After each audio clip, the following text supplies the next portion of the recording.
Magus, web novel, Chapter 423, Mage Association Part 1. A competitor? The master couldn't believe his own ears. Those two single words alone could mean that decades of hard work were at stake. If another eldritch was involved in the purple crystal's disappearance, maybe it was an inside job all along. It would have explained a lot of things. Abominations were fickle and greedy by nature. The only thing they respected was power. Eldritches were the sum of their best and worst traits. If any abomination started to believe that the master wouldn't be able to deliver their promise, they wouldn't hesitate a second to betray them. I believed all eldritches living on the Galen continent were on our side, the master said. It could be an ancient one that just awoke from its slumber, Xenogrosh replied. Or maybe a youngster that evolved recently. The only thing I know is that the smell was that of a crafty eldritch. It had distorted its scent by mixing it with several others, but my senses are not easily fooled. Otherwise I would have mistaken it for a human's. Let's not rush our judgment. The master quickly regained their cool. Maybe it's not a competitor. After all, a purple crystal is an almost endless source of nourishment for an abomination. It allows the likes of you to hide in plain sight without having to harvest energy from living beings. Best case scenario, its actions will get the guardians off our tail. They can't distinguish between a rogue eldritch and our own. Worst case scenario, it will ruin us all. We don't know how much it learned from Jarek, nor what it will do with such knowledge. Xenogrosh's warning was too ominous to ignore it. The master could only sigh and plan the hunting of this new player that threatened to topple their already shaky chessboard. The city of Othar. Lith reached the massive gates made of solid wood and steel as the sun was slowly starting to set. Othar was the biggest trade city in the Keller region, also known as the warehouse. Food provisions were a big issue for cities without warp gates. Because of the North's harsh climate, settlements could remain isolated for weeks during the winter months. Blizzards were so powerful that even mages capable of flight would be stuck in their homes. The cold season was closing in and merchants came from all the Griffin Kingdom to sell the food supplies they could spare for a price way higher than their market value. Every year fear bred crisis, which in turn provided to a few the opportunity to get rich at the expenses of many. Timing was of the essence, because to avoid panic and rioting the local governor had the authority to fix a ceiling price. If a merchant sold too early, they would saturate the market and earn little. Too late and fixed prices would lead to the same result. Where is the nearest hotel? Lith asked one of the guards that were checking the incoming carriages and taking note of all the food entering Othar. The guard's annoyed gaze disappeared the moment her eyes met Lith's. The ranger in front of him was way taller, more annoyed, and angrier than the guard. Thanks to darkness magic, Lith didn't stink and water magic had allowed him to remain clean. Yet after a week without a single second of relax, during which he had been forced to do his business behind bushes, Lith would gladly kill anyone standing between him and a bathroom.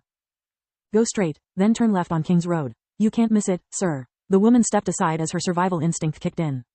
A word of advice, sir. Her shift would last hours and she didn't want to see Lith again.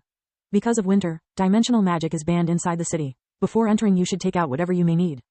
Lith inwardly cursed against all the inhabitants of the north and their hate for dimensional magic. He took out a few coins, the gatekeeper and both his communication amulets. Now I understand why the uniform comes with a utility belt, he angrily thought. While he walked towards the hotel, Lith reported his arrival to his handler. I'm sorry, sir, said a kid bumping into him while playing with her brother.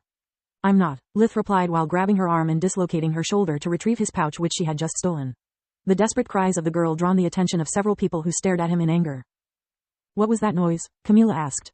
An accident. Over and out, Lith replied, eager to stop talking with his handler and get in touch with his girlfriend. She's just a kid, yelled an angry woman. Fucking rangers. They should be kept in the wilds with the beasts, where they belong. A man added as several outraged voices joined the chorus. Lith didn't even slow down his pace. Maybe I should rob them and see if their charity extends to their own money or is limited to mine. He angrily thought. She is just a kid. Maybe she was hungry. The popping sound kept echoing in Solis's mind. She felt terrible about what had happened. She could have just begged. I would have refused. You would have nagged me, and I would have given her some copper coins. She played with fire and got burned. A pebble struck the back of Lith's head, making him turn around. A small crowd was assembled around the two kids and were staring at him in defiance. Between the skinwalker armor and his enhanced physique, Lith had barely noticed the hit. Yet it had been strong enough to make a normal man bleed.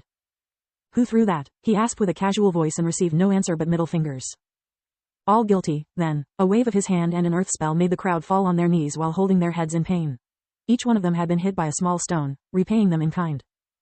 You are all under arrest for assaulting and slandering an officer. Another wave of his hand made their arms and legs sink into the ground.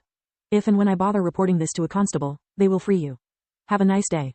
The moment Lith gave them his back, the two kids and their accomplices hiding in the nearby alleys robbed all those present blind. Was that really necessary? Solis had hoped that after Camila, after being alone for so long in the wilds, Lith would have softened up towards people. Poetic justice, Lith replied. Look at the bright side. The girl now has more than enough money to get her shoulder fixed. He reached the Swan Song Hotel in less than a minute. It was a 2-story stone building with a pitched roof and a banner representing a swan sitting near a maiden who was playing the harp. The door opened into a common hall, the pavement of which was made of hardwood. Colorful carpets were placed under the wood tables that occupied most of the space. A huge fireplace spread light and warmth for the customers that were enjoying their dinner or simply resting from their daily activities.